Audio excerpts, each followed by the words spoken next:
अच्छा इरफान साहब ये फरमाइएगा सर, ये वैसे कल से डिबेट बार बार चल रही है, इसमें कोई शक नहीं कि पाकिस्तान डिफॉल्ट से बच गया और बड़ी एफर्ट की प्राइम मिनिस्टर साहब ने, क्योंकि उन्होंने फाइनेंस मिनिस्ट्री को साइड पे करके खुद सारे अख्तियारात अपने हाथ में रख के उन्होंने डील की और वो डील मैच्योर हो गई। लेकिन ये जो 100 जूते और 100 प्याज की बात चल रही है कि अगर आपने यही कुछ करना था तो आप साल पहले कर लेते, पाकिस्तान कम से कम आज इन हालात को से तो ना गुजर रहा होता। जी बिस्मिल्लाह रहमान रहीम। देखें बात ये है कि ये एक चीज होती है फोर साइड, एक चीज होती है हाइंड साइड। अब हाइंड साइड में बैठ के वाली बात करना कि पहले दिन ही कर लेते तो एक और बात है।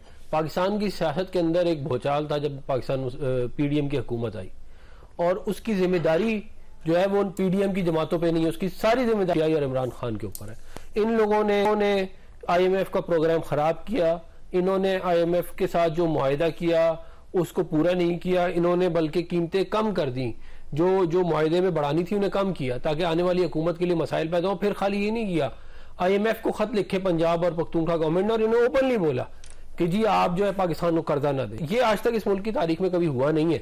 फिर बाकायदा एक मुहिम जो ही हुई कि एक मुहिम पूरी लॉन्च की गई कि जी मुल्क डिफॉल्ट कर रहा है, श्रीलंका बन रहा है, डिफॉल्ट कर रहा है, श्रीलंका बन रहा है। ये सारा चीजें भी उसमें रखे ना पिक्चर में तो बड़ा, वरना ये लेकिन देखिए मिफ्ता इस्माइल साहब ने एग्रीमेंट ऑलमोस्ट मैच्योर कर लिया था उस वक्त। अगर आप देखें तो आपकी पार्टी की तरफ से बहुत ज्यादा अपोजिशन थी, यानी मियां नवाज शरीफ साहब की तरफ से भी थी, साग डार साहब की तरफ से भी थी, और आज आप देखें आपने वही काम किया जो मिफ्ता इस्माइल साहब आज से 8 महीने पहले करना चाहते थे। देखिए जो मिफ्ते ने जो प्लान था फ्रॉम डे वन वो ये था कि डार साहब वापस आएंगे तो डार साहब will be the finance minister. ये फ्रॉम डे वन ही यही प्लान था, क्योंकि डार साहब नहीं आ सकते थे तो स्टॉप गैप मेजर में मिफ्ता था।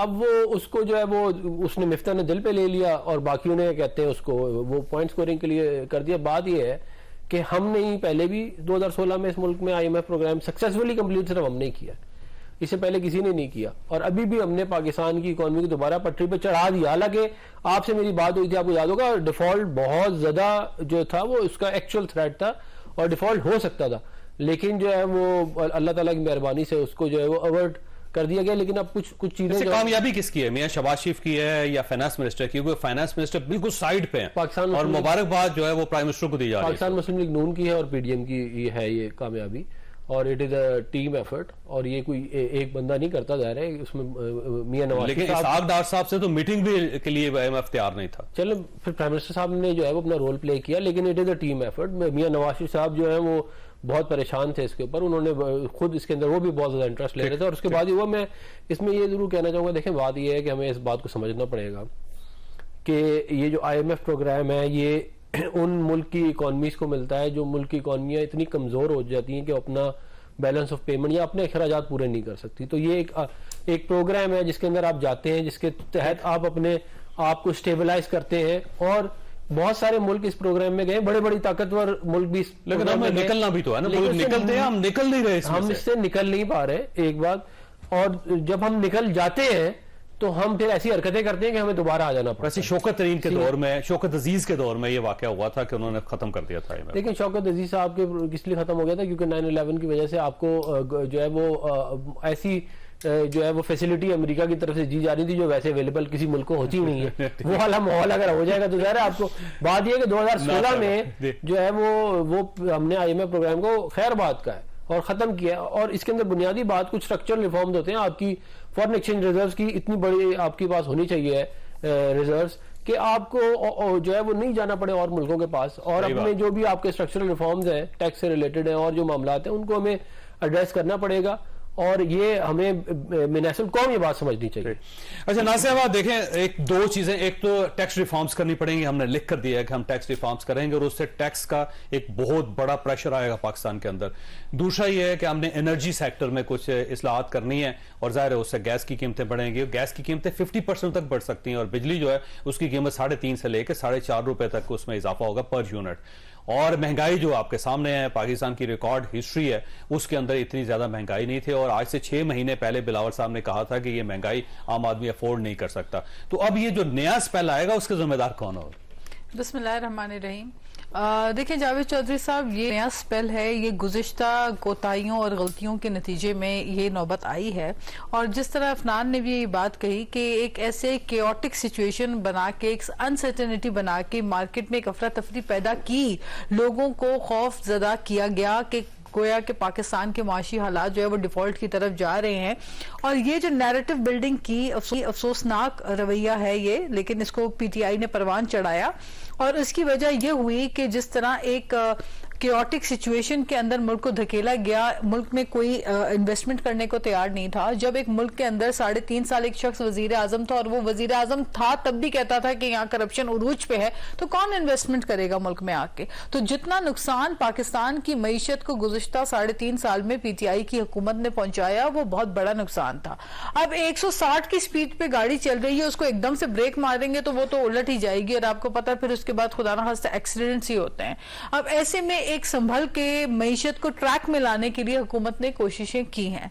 अब ये जो एफर्ट्स है, लेकिन ये जो महंगाई है इसकी कीमत आपको इलेक्शंस में भुगतनी पड़ेगी। महंगाई, जी बिल्कुल। अच्छा देखिए, बहुत सारी चीजें हैं इस बजट में भी जो हमें अंदाजा था, उन चीजों पे पीपल्स पार्टी ने बहुत ज्यादा बात भी की, एम्फसाइज भी की और कायल किया हुकूमत को कि उन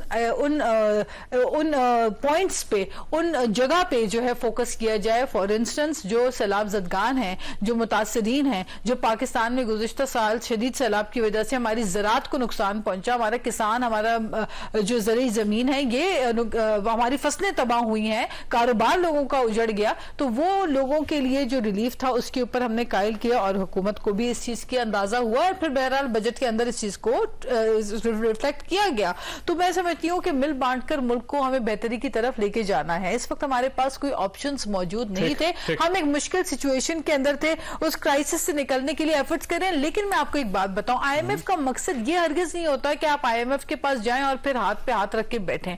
आप खुद अपने मुल्क के लिए क्या करते हैं? 3.5 सालों में हमने नहीं देखा कि इमरान खान ने कोई बिजली का 1 मेगावाट भी पैदा किया हो, क्रिएट किया हो, जनरेट किया हो। हम अभी बैठकर आप देखें वजीर खारजा बिलावल भुट्टो साहब, बिजली हमने बनाई हुई है, हम तो आम आदमी उसके बिल नहीं दे पा रहे। नहीं, मैं आपको बताऊं कि अभी भी बिलावल भुट्टो, देखिए हमें प्रोडक्टिव होकर आगे बढ़ना है, हमें लोगों के लिए अपॉर्चुनिटी, दुनिया आगे बढ़ रही है, हम पीछे तो नहीं मुड़ सकते। अब देखें इस वक्त भी बिलावल भुट्टो साहब फॉरेन मिनिस्टर जापान के अंदर वहां पे मौजूद, वजीर आजम से जापान के मिले, बायोलेटरल कोऑपरेशन के ऊपर उन्होंने बात की और साथ ही शमसी तवानाई,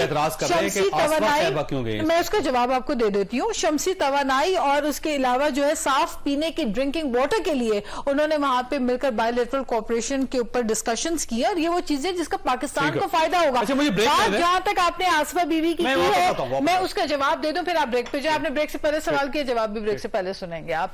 देखिए आसफा बीवी जो है, जो गई हुई है इस वक्त जापान गई हैं, वो अपने पर्सनल खर्चे पे गई हैं, किसी एक ऑफिशियल मीटिंग के अंदर उन्होंने चेयर नहीं किया, ना उसमें चेयरमैन के साथ वो फॉरेन मिनिस्टर के साथ ना वो बैठी हैं, ना कोई ऑफिशियल मीटिंग में उन्होंने हिस्सा लिया है। वो पाकिस्तानी कम्युनिटी से मिली है, जैसे मैं जाके मिल सकती हूँ, आप जाके मिल सकते हैं, एज एन इंडिविजुअल पाकिस्तानी अपने खर्चे पे गई हैं। तो सबसे ज्यादा जिनको मसला था ना, जो मेयर नहीं बने कराची के और खुद साख्ता ख्वाबों में आपको मेयर देखते हैं, उनको ज्यादा प्रॉब्लम है अपने एक्सपेंसेस पे, अपने बिल्कुल अपना टिकट, अपनी रिहाइश, अपनी हर चीज, उन्होंने प्रोटोकॉल तो वो ले नहीं रही है, कोई पर्सनल प्रोटोकॉल, कोई भी प्रोटोकॉल वो नहीं ले रही। अगर प्राइवेट लेवल पे जाती तौर पे अगर प्रोटोकॉल जिन लोगों के लिए वो खुद अगर पे करते हैं, उनको अगर साथ अपने अखराजात के ऊपर ले गए तो उस पर तो एतराज ना आपको हो सकता ना मुझे हो सकता। अपने एक्सपेंसेस के ऊपर ट्रेवल करी है, कोई सरकारी खर्चे पे नहीं गए।